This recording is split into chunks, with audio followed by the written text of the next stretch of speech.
Super fresh at hot off the press. Artista update para sa inyong mga beshi. Grabe talaga ang all-out support ni na Mommy Pinty at Daddy Bonoy kay Alex Gonzaga. Imagine, may patarpaulin pa sa gate nila sa Taytay para sa party list na Uswag Ilonggo, talagang proud na proud sa anak. Kitang-kita sa video kung gaano ka-touched si Alex. Naaliw siya na pati mga magulang niya ay todo kampanya.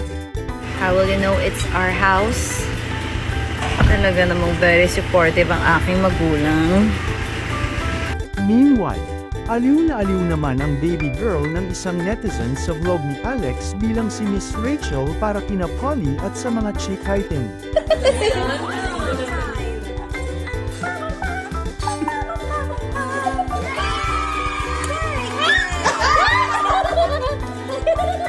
Kahit yung mga adults, hindi rin nakaligtas sa good vibes.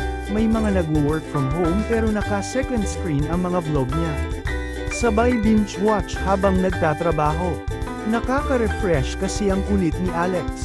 Yung tipong kahit stress ka na sa deadlines, mapapatawa ka talaga. Kaya naman hindi na nakapagtataka kung bakit love na love siya ng netizens, pambansang good vibes supplier.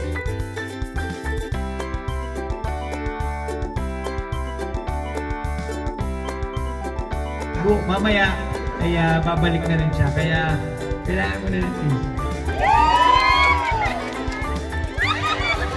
Ano ba yung kiss na yan? Higop ba yan? May dila ba yan? Ano ba yan? Sakto lang.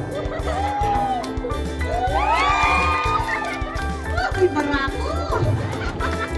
Maraming salamat sa inyo lahat. Alam nyo, ito kaya po namin ginagawa dahil madalas kami po ay nasa rally, nasa entablado, mataas. Gusto namin maramdaman ninyo na kami, binababa po namin ang aming sarili dito. Sa inyo, alam sa puso mo at gusto mo. So, andito na naman tayo sa aming bahay. At ito ngayon ang kakampi ko. Ang ano ba tawag dito? Elisyless, electric fan. You have to try, must try lahat to. For Manila Pink and Fish Fillet. For Ibarbo City. Thank you, Trip.